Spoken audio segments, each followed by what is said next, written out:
Why did the pharaohs of ancient Egypt build pyramids? These massive stone structures were not built for beauty alone. They were not monuments for the living, but machines for eternity. To understand why pyramids were built, we must first understand how ancient Egyptians saw life, death, and the universe itself. For the ancient Egyptians, death was not the end. It was a transition. Life on earth was temporary, but the afterlife was eternal. The pharaoh was not just a ruler. He was a living god, the bridge between humans and the divine order of the cosmos. When a pharaoh died, the balance of the universe depended on his successful journey into the afterlife. The pyramid existed to make that journey possible. The Egyptians believed that every person had multiple spiritual components. The most important were the body, the Ka, and the Ba. The Ka was the life force, and it needed a physical body to return to. This is why preserving the body was essential.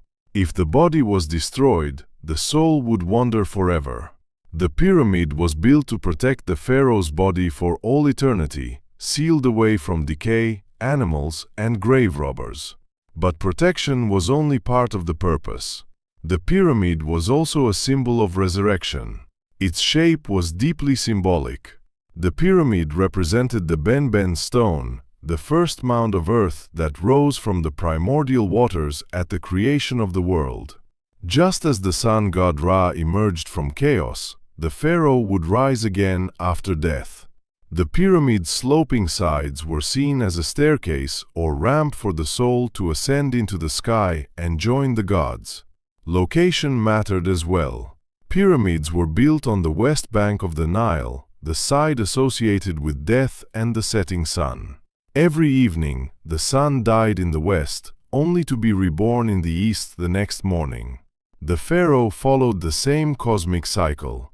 His pyramid stood where the sun disappeared, marking the gateway between worlds. The alignment of pyramids was no accident. Many were aligned with incredible precision to the cardinal directions.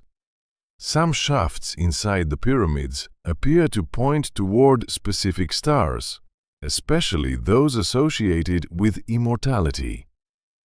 The ancient Egyptians believed that the pharaoh's soul would join the imperishable stars, the stars that never set. The pyramid was not only a tomb, but a cosmic launch point. Building a pyramid was also a political statement. Only a divine ruler could command such a project. Tens of thousands of workers, massive resources, and years of labor were required. The pyramid demonstrated absolute power, stability, and control over the land. As long as the pyramid stood, the memory of the pharaoh endured.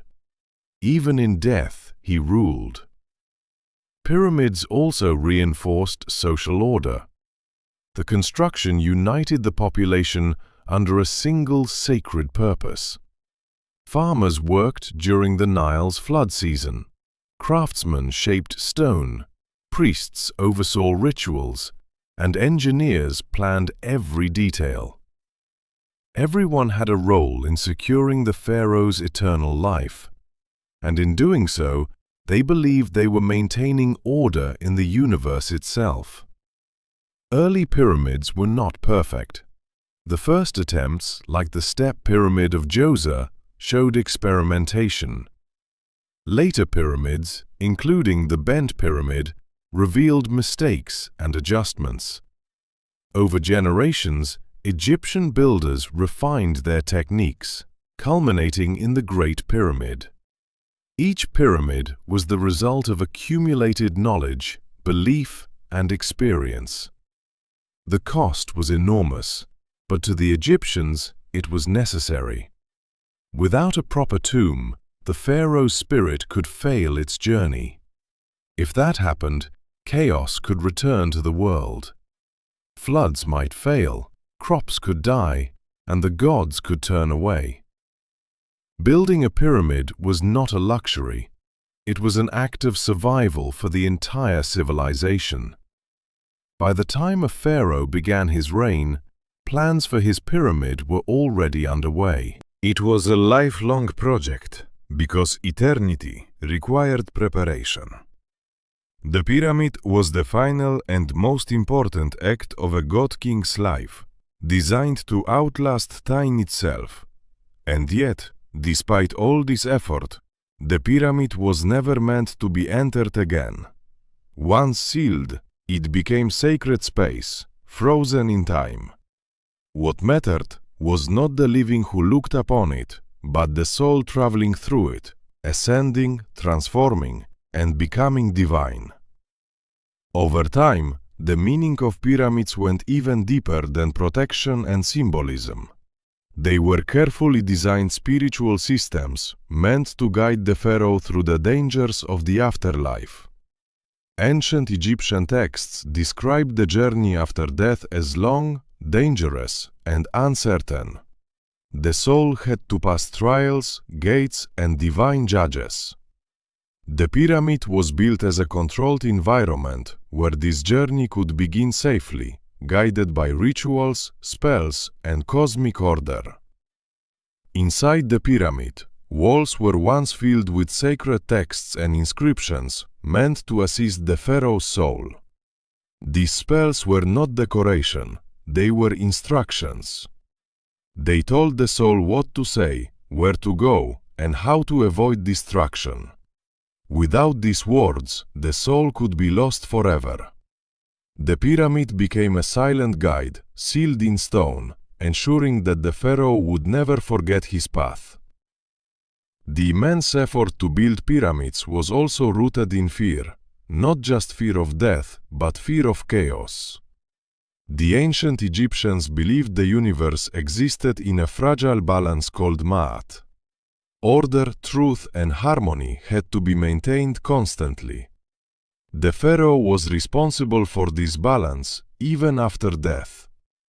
If his transition failed, disorder could spread across the land. Droughts, famine, disease, and invasion were seen as signs that the cosmic balance had been broken. Priests played a crucial role in this system. They performed daily rituals at the pyramid complex long after the pharaoh was buried. Offerings of food, drink, and incense were made so the Ka could continue to live. The pyramid complex included temples, causeways, and smaller tombs, all designed to support the eternal maintenance of the dead king. The pyramid itself was only the core of a much larger sacred landscape.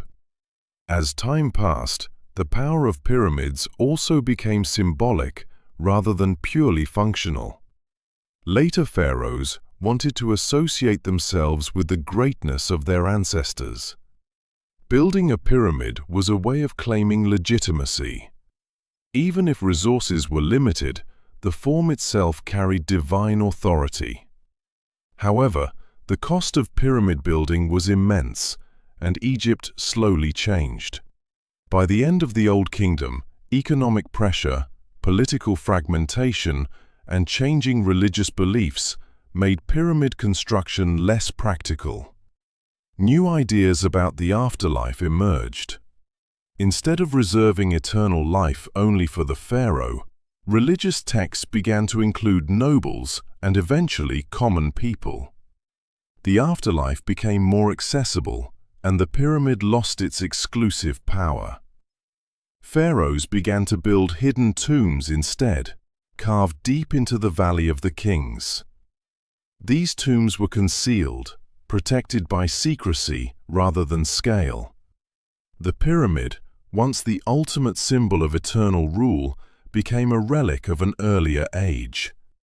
Yet its meaning never faded. Even long after pyramids stopped being built, they continued to dominate the Egyptian imagination. They stood as reminders of a time when kings were gods and stone was used to defeat time itself. Every pyramid was a message to the future, declaring that the pharaoh had conquered death. Today, we see pyramids as wonders of engineering, but to the ancient Egyptians, they were acts of faith. They were built not because they were possible, but because they were necessary. They represented the belief that order could triumph over chaos, that life could continue beyond death, and that humans could touch eternity through devotion and effort. The pharaohs did not build pyramids to be remembered. They built them to live forever. And, in a way, they succeeded. Thousands of years later, their stone mountains still rise from the desert, silent and unmoving, carrying the same message they were meant to deliver from the very beginning. Death is not the end, and eternity is built, one stone at a time.